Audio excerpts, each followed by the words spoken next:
Мяне зовут Віктор, я настаўнік астраноміі і заўжды карыстаюся беларускай мовай са сваімі вучнямі. Добрый день, меня зовут Михась, ювелир, занимаюсь реставрацией, ремонтом ювелирных вырабов. День добрый, меня зовут Марина Ромашка, я працую цирульником у фабрыцы Мроя. Добрый день.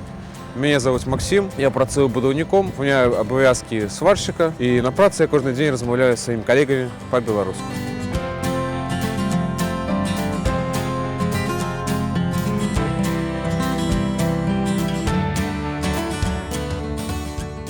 Я перайшоў на беларускую мову вельмі паступова, ўжо гадоў 10, напэўна, як размаўляю са сваімі сябрамі, роднымі, а на працягу гэтых 10 гадоў паціху пашыраў сферу выкарыстання. Я бачу шмат людзей, якія так з мостаў кар'ер адразу раптоўна пераходзілі і праз 2-3 гады раптоўна ж і забывалі пра беларускую мову, хутчэй гэта было, можа, нейкі дэмарш.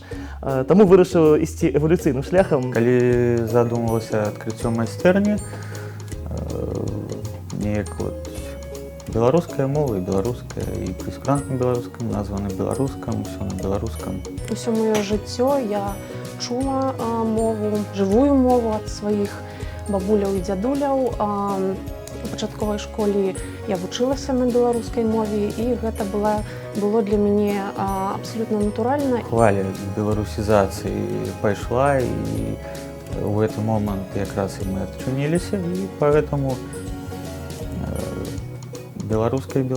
Пачаў размаўляць гады 4 таму назад, калі пайшоў на курсы мовы цікавы. Я перайшоў цалкам на беларускую мову.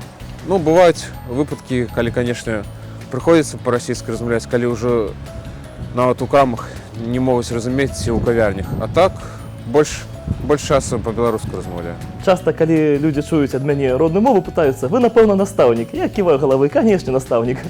Ну, люди протягивают белорусской мовой, кажу, не, астрономия, физик по адукации. Конечно, на занятках я не потребую так само отказывать по-белоруску, кажу, пишите и отказывайте на любой мове, якую я хоть с тяжкостью, але змогу зразумець. Але тут у ліцеї есть шмат вучнів, які стала ў жыцці карыстаюцца беларускай. Так что часам можна і рускамоўному настаўніку пачуць беларускі адказ. Цяжкасці не было. Это у першыя часы, калі я толькі прыехаў у Мінск, усе казалі, што калгасная мова, а зараз я такого моманту не сустракаю.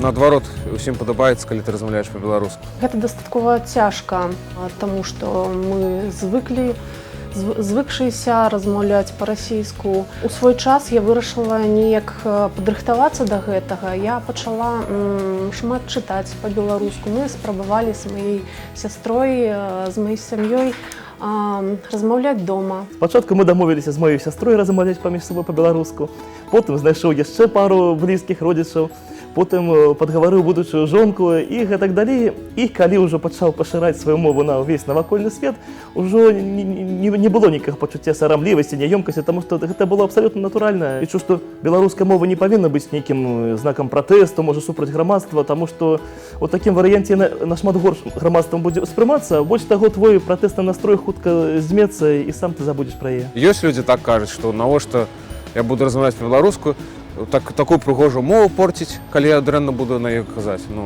і так яны ніколі не вывучаць. А калі чалавек ангельскую вывучае, ён таксама. У меня больш па-ангельску, калі я кажу, да, я мала размаўляю, таму што баюсь памыліцца. А па-беларуску у нас все размаўляюць на трасянкі, таму што тут саромецца ўжо. Адно дрэнна,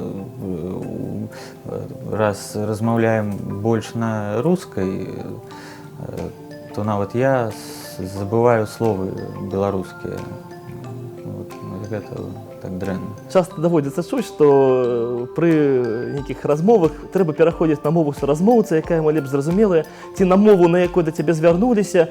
У нашых цяперашніх суадносінах, калі па-беларуску размаўляе менш 1%, будзем шчырымі, ў Беларусі, то гэта смерць для нашай мовы адразу. Таму асабіста для мяне не праблема, калі да мяне звяртаюцца па-руску, я адказваю па-беларуску.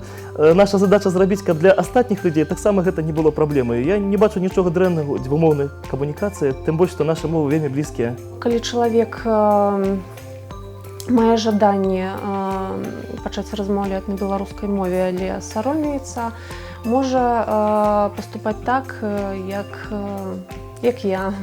пачынаць нешта чытаць па-беларуску, з кімсьці размаўляць. Можна пачаць спачатку з інтэрнэт-камунікацыі. Там у тебе дастаткова часу, каб падумаць, каб разгарнуць слоўнікі, сфармуляваць фразу. Потым жа ёсць шмат супольнасцяў, дзе такія самыя людзі сустракаюцца, якія вучацца мове. Тыя ж самыя курсы беларускай мовы, якіх зараз арганізавана вельмі шмат. Ёсць людзі, якія з звычайных прафесій, канешне, я сам сустракаю, сам ведаю, я яшчэ пару будаўнікоў, ведаю грузаперевозчыка, які размаўляю. Хапае. Чалавек сам падыходзіць да гэтай, без розніцы, якой ён прафесіяй займаецца. Калі гэта яму цікава, ён вывучае сам. Калі не цікава, ён хоць і пісьменнік, хоць і літаратар, ён не будзе вучыць мову, калі яму это не цікава. Я лічу, што стэрэатып пра тое, што па-беларуску размаўляюць там літаратары, настаўнікі беларускай мовы і пэўныя віды журналістаў, гэта не зусім правільна, таму што я сустракаю людзей абсалютна розных прафесій, зацікаўленасцяў, якія карыстаюцца роднай мовай. Хтосьці казаў, калі міліцыянты і прастытуткі пачнуць карыстацца беларускай мовай, вось тады мы можам сказаць, што яна мае права на жыццё.